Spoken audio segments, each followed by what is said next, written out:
Good morning, students. Welcome to the Sun Public School Duck online classes. मैं आपका social studies का teacher Ashok Sharma इस आज की क्लास में आप सब लोगों का स्वागत करता हूं और उम्मीद करता हूं कि जो हमारा आज का लास्ट पार्ट है डेमोक्रेसी का, इसमें आप अच्छे से याद करेंगे, इसको पढ़ेंगे और ध्यान लगाकर इन चीज़ों को समझेंगे। मेरे प्यारे स्टूडेंट्स, माय डियर स्टूडेंट्स, बिना डेमोक्रेसी लोकतंत्र के कोई भी देश आगे नहीं बढ़ सकता। आगे बढ़ने के लिए हमें लोकतंत्र को समझना आवश्यक है। राइट्स, अधिकार डेमोक्रेसी में ही पॉसिबल है। फिजिकल, मेंटेलिटी, कल्चरल, हिस्टोरिकल्स, सारा डेवलपमेंट डेमोक्रेसी, लोकतांत्रिक, डेमोक्रेटिक कंट्री में ही पॉसिबल। सो गाइस, ध्यान से देखें। Chapter number first, democracy, page number 159, point types of democracy. लोकतंत्र के प्रकार। लोकतंत्र कितनी तरह का होता है, लोकतंत्र क्या होता है, इन सारे बिंदुओं के ऊपर आज हम चर्चा करेंगे। Direct, indirect. डायरेक्ट का अर्थ होता है बच्चों प्रत्यक्ष, डेमोक्रेसी का अर्थ होता है लोकतंत्र, प्रत्यक्ष लोकतंत्र। डायरेक्ट डेमोक्रेसी, प्रत्यक्ष लोकतंत्र उसे कहते हैं जहाँ पर जनता अपने कैंडिडेट्स को डायरेक्ट इलेक्ट करती है, जिसको प्रत्यक्ष रूप से चुना जाता है। ऐसा देश जहाँ पर अपने रिप्रेजेंटेटिव्स को डायरेक्ट इलेक्ट किया जाता है, वहाँ पर उसे डायरेक्ट डेमोक्रेसी कहते हैं।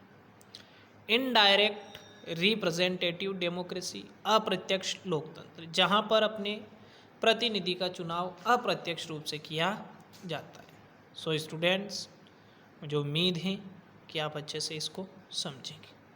ध्यान दें। टाइप्स ऑफ डेमोक्रेसी, डेमोक्रेसी के प्रकार। डेमोक्रेसी कैसी होती है, क्या होती है? Democracy is generally divided into two categories. बच्चों, जनरली का मतलब होता है मुख्यतः, सामान्यतः, साधारणतया। कैटेगरीज का मतलब होता है श्रेणी। लोकतंत्र को दो भागों में बांटा गया है। डायरेक्ट डेमोक्रेसी, जिसके ऊपर हमने शुरू में ही चर्चा की है। Direct democracy is a system in which all adult, adult का मतलब होता है प्यारे बच्चों वयस्क, people elect their representatives. Representative का अर्थ होता है प्रतिनिधि। Directly in a mass meeting, all the decision are taken in generally assembly, law are passed, appointment are made and taxes are assessed in the assembly where all the citizens attend and cast their votes. Direct democracy is system in which all adult people elect their representative directly in a mass meeting. इसमें जो वयस्क लोग होते हैं वह अपने प्रतिनिधियों का चुनाव करते हैं। जनता डिसीजन लेती है किसे चुनना है, किसे नहीं चुनना है। इसके बाद एक असेंबली बनाई जाती है और इसी के द्वारा अपॉइंटमेंट दिए जाते हैं, कानून पास किए जाते हैं, नियम बनाए जाते हैं और टैक्स कैसे लेने हैं, ये सारी चीज़ें इसमें की जाती है। लेकिन इसमें मुख्यतः जनता के वोट को ही मेन माना जाता है, जिसमें जनता ही अपने प्रेजेंटेटिव, अपने प्रतिनिधि का चुनाव करती है। समझ में आया बच्चों?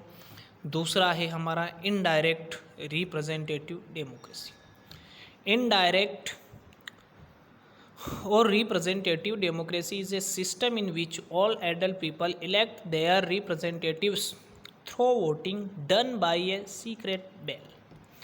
एक अप्रत्यक्ष रूप से जनता अपने वोटिंग के माध्यम, सिस्टम इसमें भी वोट का है, उसमें भी है, लेकिन उसमें डायरेक्ट, इसमें indirect.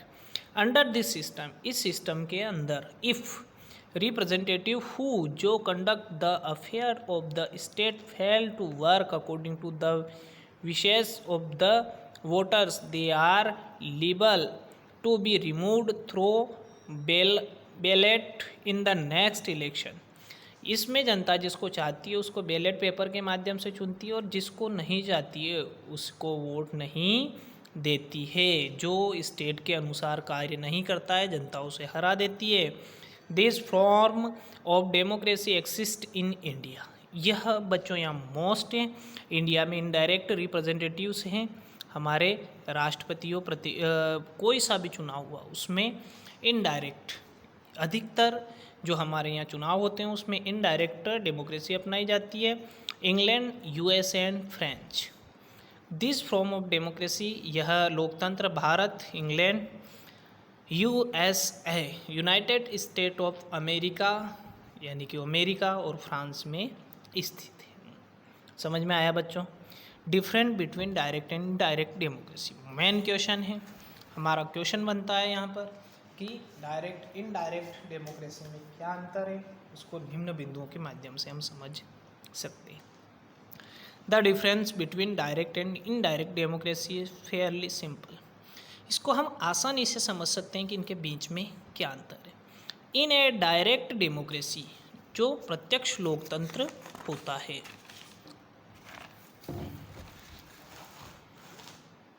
Direct democracy citizens make decision directly by proposing law or referendums on law which are not like voting to decide who enters public office and recalling public officials who are not doing their jobs।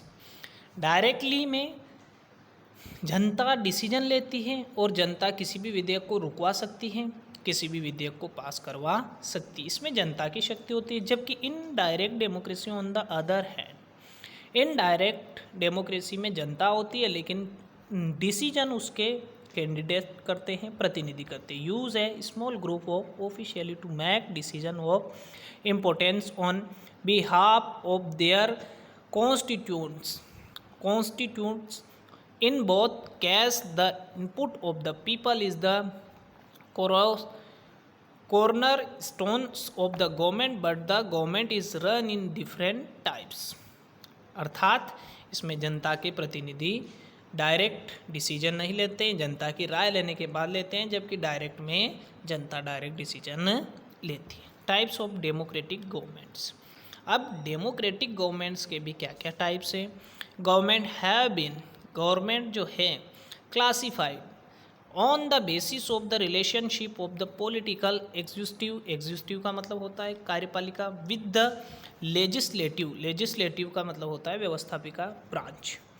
कार्यपालिका जो होती है वह व्यवस्थापिका की branch होती है। If A executive in answerable, कार्यपालिका answerable होती है बच्चों, उत्तरदायी पूर्ण तरीके से कार्य करती है। And responsible of the legislature, व्यवस्थापिका के प्रति उत्तरदायी होती। It is called cabinet, form of government of parliamentary form of government.